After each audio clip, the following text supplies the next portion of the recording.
this gets a little deep, and not to like try to live in the trauma, but I want people to understand how traumatic actually it is for people. And like you said, anytime we have an incident of hate, it impacts those people directly, their families, obviously their friends, the communities who identify with those communities. It purposely breeds fear and trauma for them. It spreads out to the rest of the community. This is our core belief as well.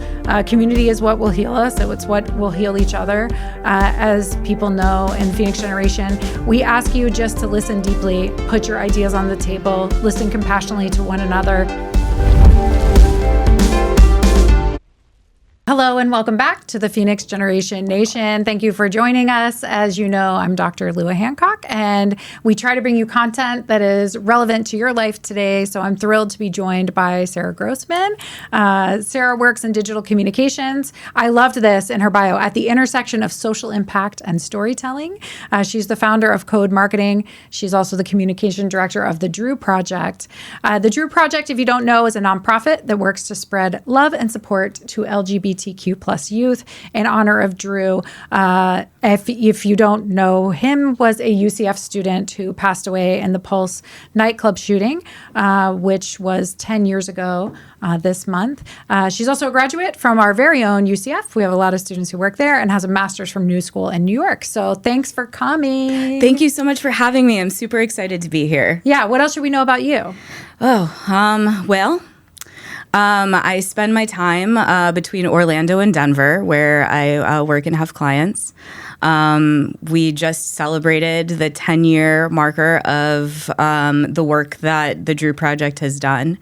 And we are in the midst of actually sunsetting the organization because 10 years is a long time for a group of volunteers. And while we're really sad to go, we are really, really excited to be giving out the rest of our funds to scholars. Oh, great. That's awesome. So those of you who are listening, you'll hear great strategies and that type of thing. But also, I just did want to mention, we are going to get into some tough content in case you don't want to be here for that today. For those, there are students who I've talked to who told me honestly, like, I don't remember or know that much about Pulse, which of course, because it was 10 years ago, or if you didn't live in this area at the time, maybe because our population is 15 to 25 years old, we recognize that you might not have information. So with many of them being so young at the time, can you tell people kind of what happened June 12th, 2016? Sure. So June 12th, 2016, a group of friends, many groups of friends, were dancing and having a night at Pulse like they would any other Saturday night. And a man armed with weapons of war stormed in and began shooting. And it took about 3 hours of this before the police were able to stop him. And so that night, 49 people, including my best friend Dru and his boyfriend Juan, were killed. And 53 other people were injured, and thousands upon thousands of others felt the ripple effects of what happened that night. I personally was in Denver at the time, and it felt very jarring to be so far away while something so personal was happening. Yeah, and I'll share a little bit about that night for myself. And this gets a little deep, and not to like try to live in the trauma, but I want people to understand how traumatic actually it is for people. And like you said, anytime we have an incident of hate, it impacts those people directly, their families, obviously their friends, the communities who identify with those communities. It purposely breeds fear and trauma for them. It spreads out to the rest of the community. To Orlando, they all felt. So at the time I was working at Stetson University, at a university, and I woke up that morning of June 12th to my phone just blowing up. And what it was blowing up with was students trying to find each other. Mm-hmm. To make sure that they were there. Different chat groups I was in of different groups, different Facebook or, chats. People were saying like, but has anyone seen this person? Has anyone found this person? And I'm like, what is going on? And then obviously it was all over the news and I became aware of it.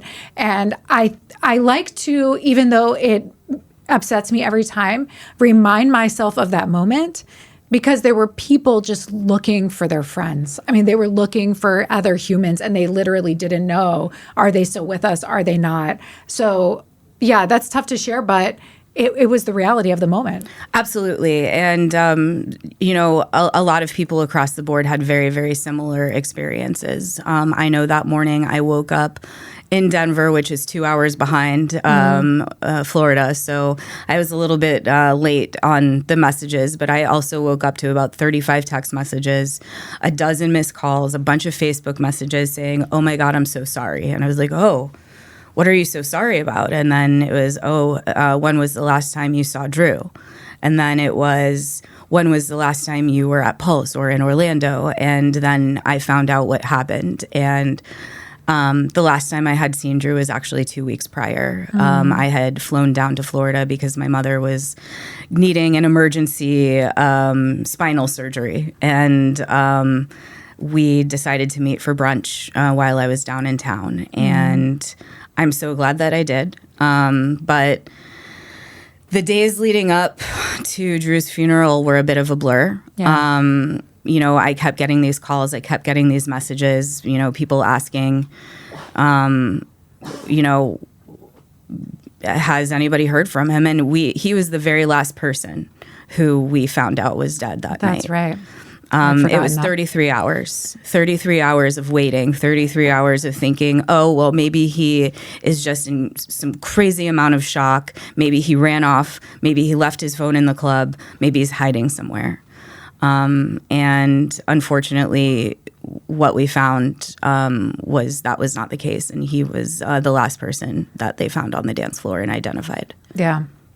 And, I've talked to some of the first responders also who have experienced ongoing trauma for that situation, the amount of people that they saw there. And they said something also, which again, I purposely decided to share because I think like these were so real moments for us. You see these things on the news. I've seen these things on the news. But to talk to an actual first responder who said, like, all I heard was cell phones ringing. Mm-hmm. Everyone was looking for everyone who was there. And I just wanted it to shut up. I couldn't take it anymore. I think, it's just important. And then it was very interesting to see people rise up in whatever way made sense to them. Counselors coming together, artists coming together, different, people coming together to respond to the crisis. But tell me how something like this moment of tragedy turns into a decision by his friends to do something proactive about it. Sure. Well, like a phoenix rising. I was grief stricken. Like I had never lost somebody in such a horrific way. Right. I had never been to a wake before. I had never been to an open casket wake before. And the moment a friend of mine made me walk up to the casket, and I wish I hadn't. Yeah. Because looking at Dru was like looking at a wax figure of a celebrity I once loved, and it was not the same. And that moment had been seared into my brain since. And something that I love talking about before I get into the sadness of it all is something Dru would have loved is that Westboro Baptist Church picketed his funeral. And that is the type of person he was. He would have absolutely loved it. He would have found that to be hell yeah, I made it. Right. And I was very nervous that, with all of these negative people kind of coming into town, that they would try and take his identity, which is a weird thing to think about. But right. Dru had the Dru Project as his 18-year-old screen name, his live journal, I'm dating myself, his MySpace, I'm still dating myself, Instagram, Facebook, whatever, it was the Dru Project. And so he had branded himself far before there was any need for it. And in fact, Brandon Wolf tells me this hilarious story when they first met, when he asked Dru, what is the Dru Project? Is it a nonprofit for boys or what? And as it turns out, it is a nonprofit for a lot more than boys, but it is a nonprofit for queer youth. And so I think that is a really neat tidbit. But on the way back home from his funeral, because I wanted to protect this legacy of whatever it could become, I purchased the DruProject.org. And I went back to Denver and I sat on it. And I wasn't sure what to do. And I was like, well, maybe there's an opportunity for a scholarship in his name that we can give to UCF. But I was sitting in my grief so deeply for about a month where I would have panic attacks going into the grocery store thinking that there was about to be like somebody coming in with an AK-47. I was afraid to go anywhere that was an enclosed space. And it sat with me so deeply, and I knew I had to do something. And I got so many messages after we learned that we lost Dru from people from college saying, the two of you were the reason I felt comfortable coming out. The two of you were like the crux of our friend group, always welcoming people, always bringing people together. And a lot of the things that you hear people saying about Dru, about how he was just this beacon of love and friendship and kindness and brought people together in a meaningful and beautiful way, those messages poured into me, of all people. And I was just like, well, it's too late for him to do something with this information, but I know I have to do something. And so a couple of weeks later, I got a phone call from Brittany Stead, a former UCF grad as well, saying that a group of friends in Orlando got together and got the 501c3 together for an organization they wanted to call the Dru Project, and traced the URL back to me. And so that's how they found my information, because I only knew one person who was sitting at that table, Sean Chaudhry, who was also a UCF grad. And I said, I'll give you the website. Can I help? Can I help with the communications? Because my background is in digital communications. And so we got together and dreamed up how we could honor Dru in the best way. And we thought that continuing the work that he started so young. He started the first gay-straight alliance at his high school in Seminole, Florida in 2002. And I tried to do the same thing in Tampa the same year and was denied. So the fact that he was able to push it through and so early on was incredible. He won the Anne Frank Humanitarian Award for that from the St. Pete Holocaust Museum when he was in high school, which is incredible. That's awesome. Yeah. And so we decided to take what he had started and push it forward, and decided, we'll give out a scholarship or two every year.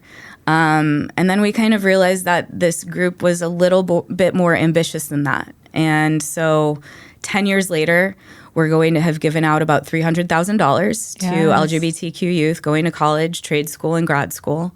We have given out thousands of dollars to gay straight alliances so that they can continue their work and not just be a social club. Right. And we have published the most comprehensive GSA guide.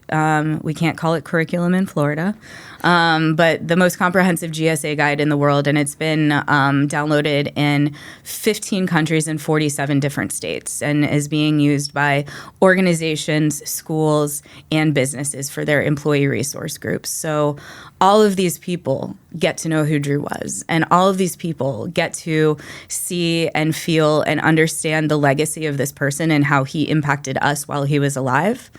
And I can't think of a more beautiful privilege that I have had in my life to be able to honor him that way.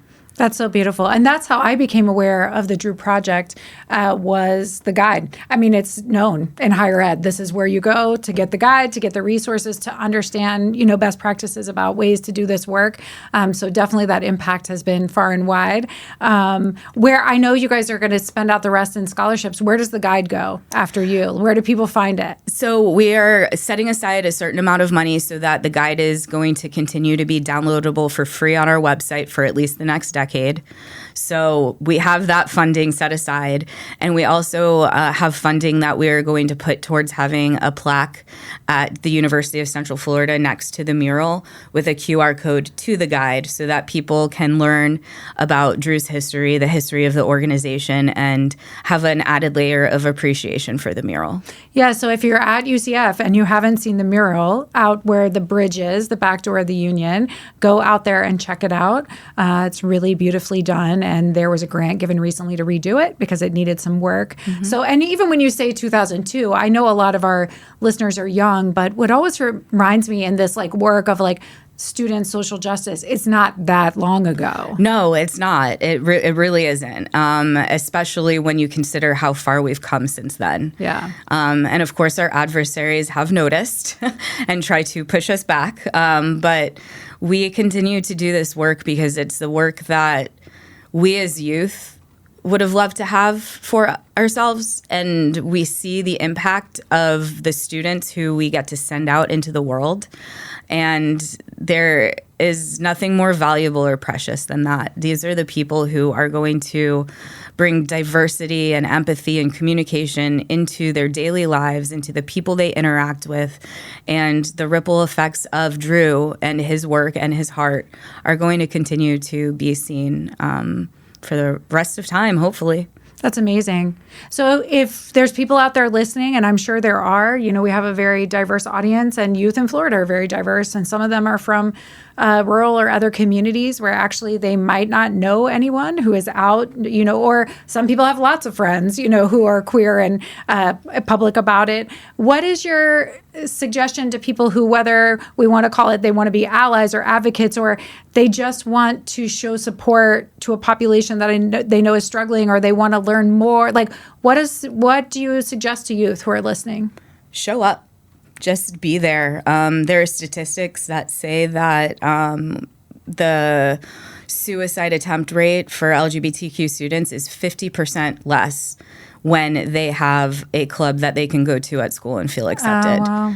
And that 50% is huge. Yeah. That is a huge statistic. That is a huge number. And providing that space, just, you know, being there, utilize our guide. Our guide tells you how to start one of these groups. And so it is our hope that people take the spirit of Dru, they take the guide that we've provided, and they create their own communities, and they create closeness and friendship, because those are the things that get you through the hardest times. Having community is really the basis of how we are going to move forward as a society. And so coming together for the greater good, coming together to be supportive, and coming together to even just share space, that in of itself is impactful. Yeah, I think we underestimate the power of just slowing down enough to be with people. Yeah, so I love that. And also, there are GLBTQ youth in our network, in our community, who are joyful and fabulous and maybe even struggling at the same time. What's your advice to them? Just wait it out. You will find your people. It does get better. And if you have the opportunity to seek out, you know, friendship online, there are sometimes online Discord groups of LGBTQ youth, especially in rural areas. There are plenty of places that you can go to find your people. And once you find your people and realize that you have similarities and you have like-mindedness, and you are both engaged and idealistic and looking for a better world, the world will get better, because 1 + 1 is more than 2 in that case. Right.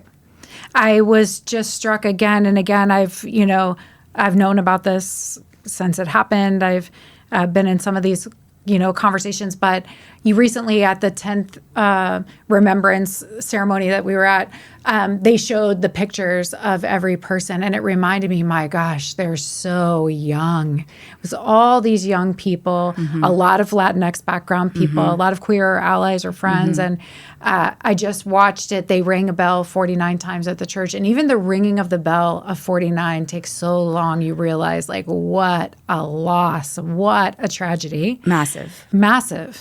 But then we were sharing right before this podcast.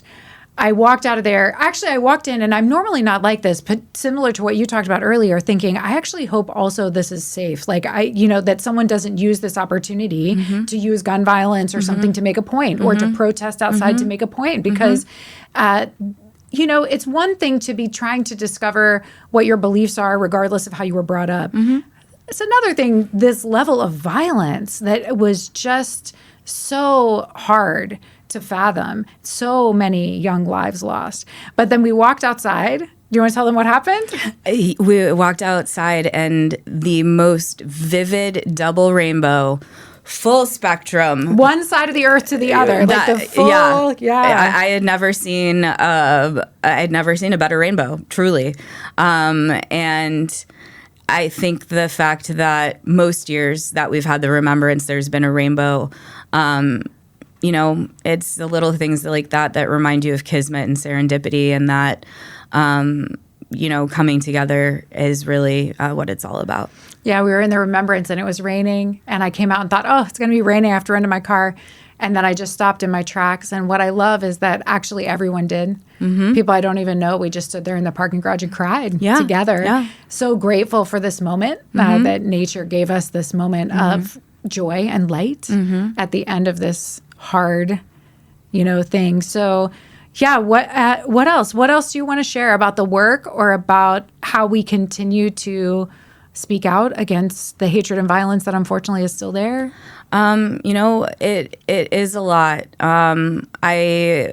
A lot of people have asked, why the Dru Project is sunsetting, and why we called our last event the Final Transmission. And I had spent a lot of time just thinking about the legacy and how the work that we've put in has moved out through the world, and that's the same for a transmission. It's put out in the world. The signal doesn't stop. It just continues and continues and continues. And I feel very strongly that even though we are sunsetting as an organization, our legacy and Dru's legacy lives on in the GSA guide that's going to be live for as long as we can keep it out there. It lives on in all of the students who we have sent out into the world who are now doing incredible things. Right. It lives on in the gay straight alliances that have been able to do things like go on field trips to learn about their queer history or make T-shirts together as a club. We are just trying to bring people together because right now we're at such a place in society where rugged individualism is really something that's pushed. And our pushback and the pushback that I try to do just as a human in however and wherever space I choose to show up is that community is the thing that is going to push us forward. Mm-hmm. Coming together, realizing our shared humanity and that people are people, that is how we are going to continue to move the needle forward. And so it's my hope that through the students, through the guide, and through the transmission of the work that we've done over the last decade, that people will be able to continue to succeed and remember Dru and remember that he was the impetus. Because I think that, when losing somebody in such a difficult and traumatic way, you think about your own humanity. You think about your own legacy. Right. You think, what if I was there that night just as I was at Pulse so many nights as a youth? And you want to make sure that what you leave is going to continue. And so many of us were afraid that people would forget who Dru was. Right. And people would forget just so many things. Like there are moments when I'm watching Eurovision, for instance, which is something that he turned us on to 20 years ago in college, when we were forced to watch it. Now I watch it out of my own accord. Silly things like that. When I hug somebody, I think about the way he would go, when he hugged. And like, can you taste the hug? Probably, because you're so full of love. And so that transmission of love that he instilled into so many of us, we just hoped to have put a fraction out into the world. And I think that we did it, and I think we did it well. And I am just so proud of the privilege to have been able to do that for him. I do too. Thank you for all your work. And this is our core belief as well. Community is what will heal us. It's what will heal each other. As people know in the Phoenix generation, we ask you just to listen deeply, put your ideas on the table, listen compassionately to one another. If at the end of the day you still want to put some of your own ideas back in your pocket, great. But take a moment to hug a little longer, get to know somebody that you don't know, to dance, even if it's in your own kitchen. Yeah. In celebration and remembrance and in the party of humanity. And I'm so grateful that you came in today and spent time with us. Thank you so much for having me. This was such a lovely conversation, and I love getting to talk about Dru whenever I can. So thanks for having me on and being able to do that. Yeah, thanks for your work. Thank you. So we'll see you soon.